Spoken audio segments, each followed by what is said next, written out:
بسم الله الرحمن الرحيم الحمد لله رب العالمين والصلاة والسلام على رسولنا محمد وعلى آله وأصحابه أجمعين مسلمان doğan şeyle soraptır. Esselamu aleyküm.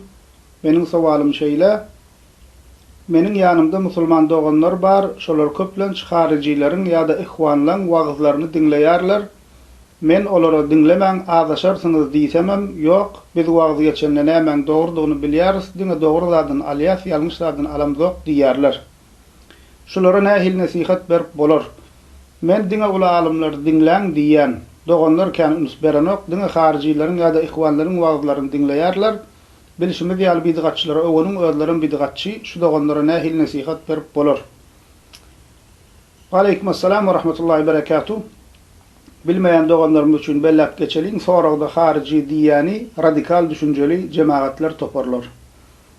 İhvan diyani Mısır'da duran, doğal adı İhvanul Muslimin bolan bir cemaat, siyasi ve tekfiri hareket. Olaram aslında şöyle tekfircilerin, haricilerin bir görünüşleri.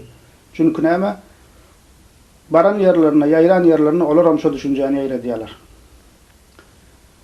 Bu doğanlarımızın bu diyan gepi var. Biz wagty geçenden hemen doğruduğunu bilýäs, diňe doğrudan alyas, ýalňyşlardan alam zok diýen gepi musulman doğanlar gösgöni ähli sünnetin akidasyna ters vurur. Eger-de şol musulman doğanlarymyz önamdar, akidasy gowy kişilerden İslam akidasyny, ähli sünnet akidasyny öwrenen bolsadylar, bu gepi diýmezdiler. Sebebi musulman doğanlar ähli sünnet alimlerimizin kitaplarına hususan hem akide barada yazılan kitaplarda bellap geçilen mühim meselelerin biri bidgatçılar bilen gatnaşmak, olaryň wagtlaryny dinlemek, kitaplarını okumak, olara syla hormat etmek bolmaya. Şu mesele bellap geçilýär. Hem akide kitaplarymyzda diýen ýalak başul. Çünkü musulman doğanlar ol hile adamları dinlemek, ýayratmak, bidgatçılara gollagy bermek, din adından ýalňyşlaryň ýaýradylmagyna kömek etmek hasaplanýar. Beter şol kişileri terk etmekde sowap bar. Emma ol kişilere gollagy bermekde, ol kişileri dinlemekde, ýaýramagyna sebäp bolmakda günakarçylyk bar. Tapawdy ýok, ihwan bolsun, tekfirci bolsun, harici bolsun, bidgatçy sufi bolsun, fethullahçy bolsun, süleymançy bolsun, habaşit bolsun, Şiğa bolsun, adı näme bolsa musulman doğanlar tapawudy ýok. Eger dinle bidgat çykaryan bolsa ya da adamlara dinin arkasy bilen ýalňyş düşünje berýän bolsa, dini ýalňyş düşündirýän bolsa, dinin üstü bilen adamlar mysal üçin siýasata çekýän bolsa, dinin üstü bilen haricilerin, tekfircilerin edişi ýalakka hökümetlere, musulman hökümdarlara garşy insanlar kuş berýän bolsa, bu şuna menzeş, dinin adı bilen bidgat çıkarıp ýalňyş düşünje berýän bolsa insanlara, adı näme bolsa bolsun, ol kişileri dinlemek bolmaya. Beter olary dinleyen kişileri äga etmeli, olaryň azgynlyklaryny halka açıklamaly, we dine ters gelýän ýerlerini halka tanıtmaly, serasap bolun, dinlemeň diýmeli.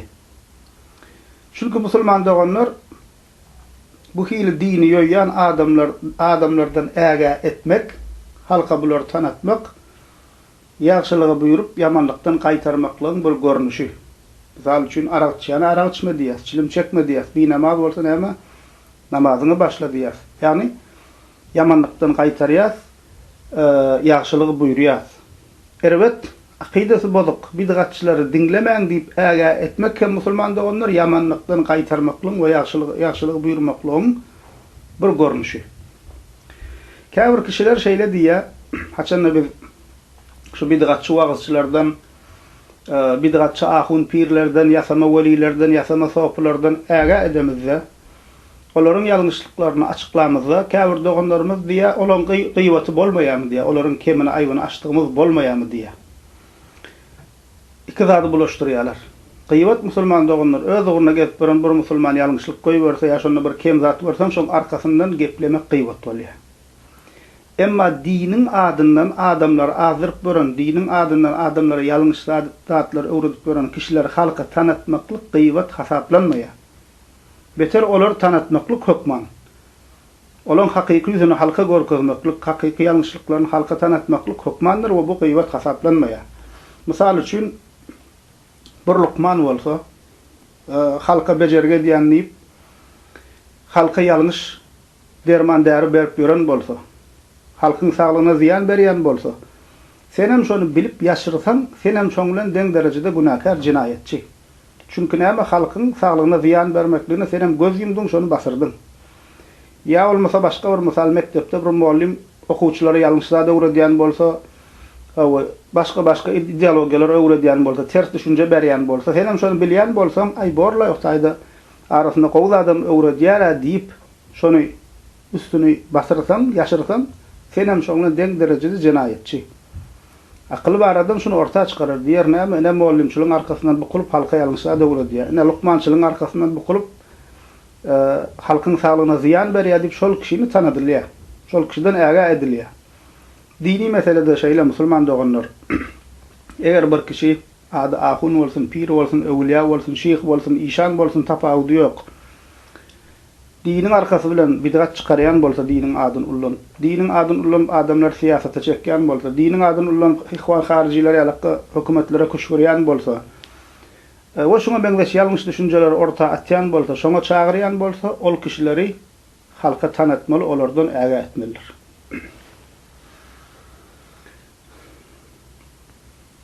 Bu meselede alimlerimizin aýdan sözlerine seyretsek, musulman doganlar Muhammed bin Sirin rahimehullah diýär: "Inne hadzal ilme dinun fanzuru amman ta'khuduna dinakum."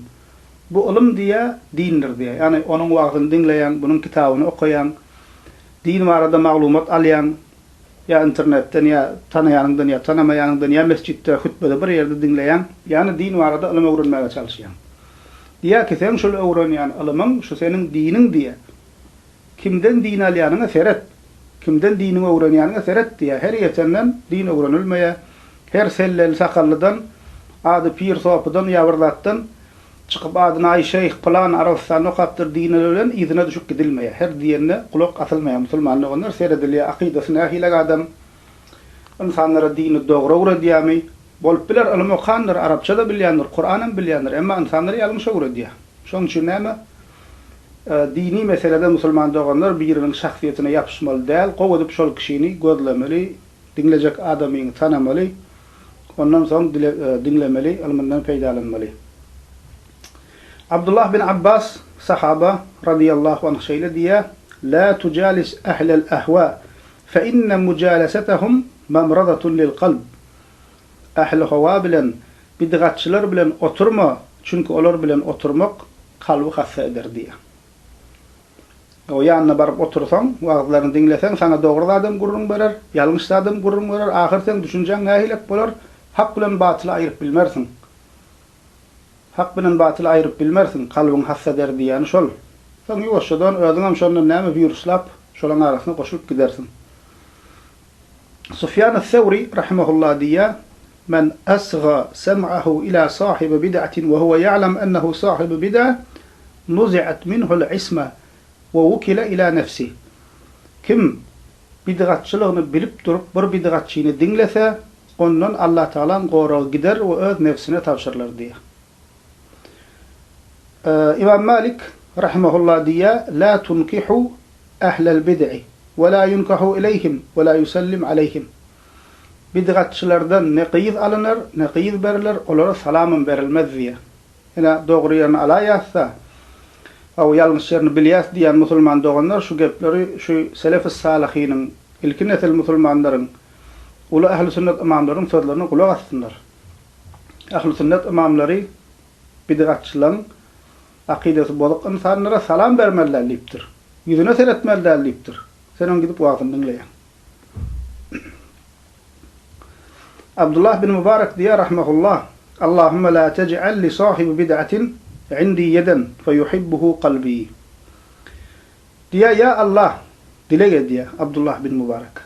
Ya Allah, bid'atçynyň maňa gowluk etmegine pursat berme. Şol sebäpli kalbym onu gowy göräýmesin diýär."